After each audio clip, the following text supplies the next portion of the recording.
Around 1200 BC, the most sophisticated civilization in human history simply stopped. Not one civilization, not two.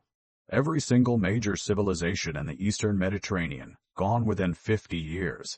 The Egyptian Empire, the Hittite Empire, Mycenaean Greece, the great trading city of Ugarit, all of it, gone. This is the story of the most catastrophic civilizational collapse in ancient history, and it contains a warning that every person alive today needs to hear. This is History in the Shadow. Subscribe and follow our Facebook page.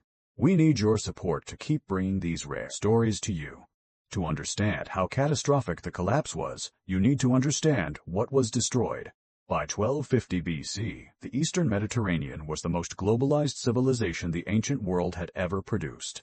Egypt had maintained continuous statehood for 2,000 years. The Hittite Empire controlled territory from the Aegean to the Euphrates.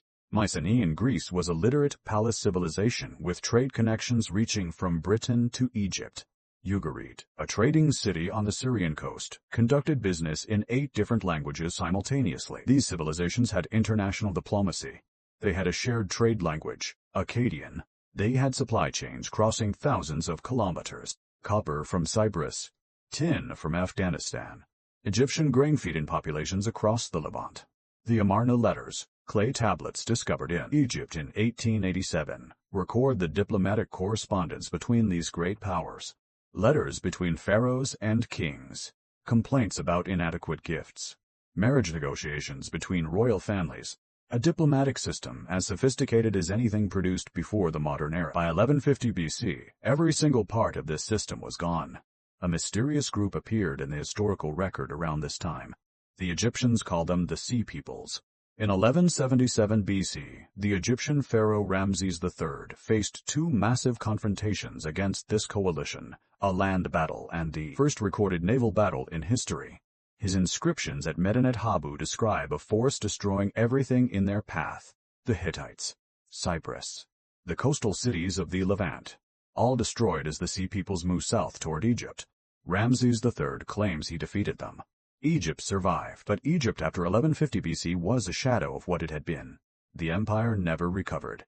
Within a century, Egypt had ceased to be an imperial power, and the Hittites were simply gone. Their capital, Hattusa, burned.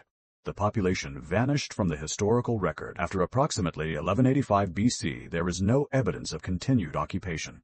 Not conquered and transformed, simply gone. Ugarit was destroyed around 1185 BC and never rebuilt. The last clay tablets found in the archive kiln include a warning letter from Cyprus about enemy ships attacking the coast. The letter was never sent. The city was already burning. That tablet, preserved by the same fire that destroyed the city, is one of the most emotionally powerful objects in any museum collection. A warning that arrived in time to be written but not in time to be useful. So, who were the Sea Peoples? The honest answer is, we still do not know for certain. Scholars have debated this question for over a century. Some of their names match later known populations. The Peliset are probably the Philistines of the Hebrew Bible, but where they originally came from and what drove them remains genuinely uncertain. The most current scholarship argues that the Sea Peoples were not the primary cause of the collapse. They were a symptom. Because at the same time the Sea Peoples were moving south, multiple other catastrophic stresses were hitting the same civilization simultaneously. Drought, paleoclimatological evidence, pollen records, tree rings, lake sediments shows a significant climate change event beginning around 1200 BC.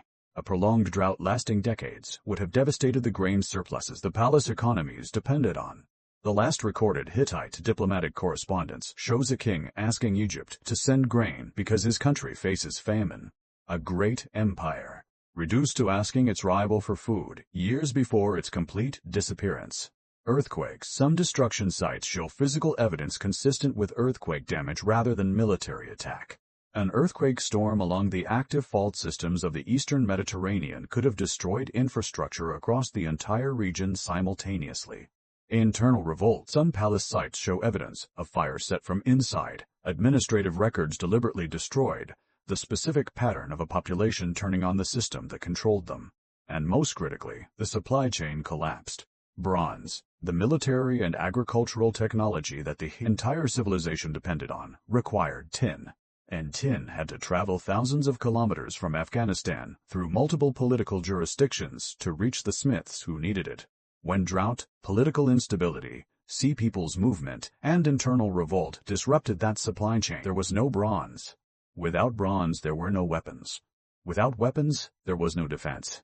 One failure triggered the next triggered the one after that, until the entire system collapsed faster than any individual civilization could recover. This is what scholars call systems collapse. The most powerful civilizations on Earth in 1250 BC were completely gone by 1150 BC. And here is the part that should keep you awake at night. Every single stress that destroyed the Bronze Age is present in our world today.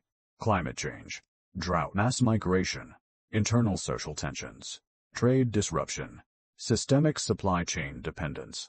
Our civilization is more interconnected than anything the Bronze Age produced. That interconnection is our greatest strength. It is also our specific vulnerability. The Bronze Age collapse does not tell us that our civilization will fail. It tells us that sophisticated interconnected civilizations can fail, and that the warning, when it comes, may arrive too late to send. Just like the last letter from Ugarit. Still in the kiln. City already burning.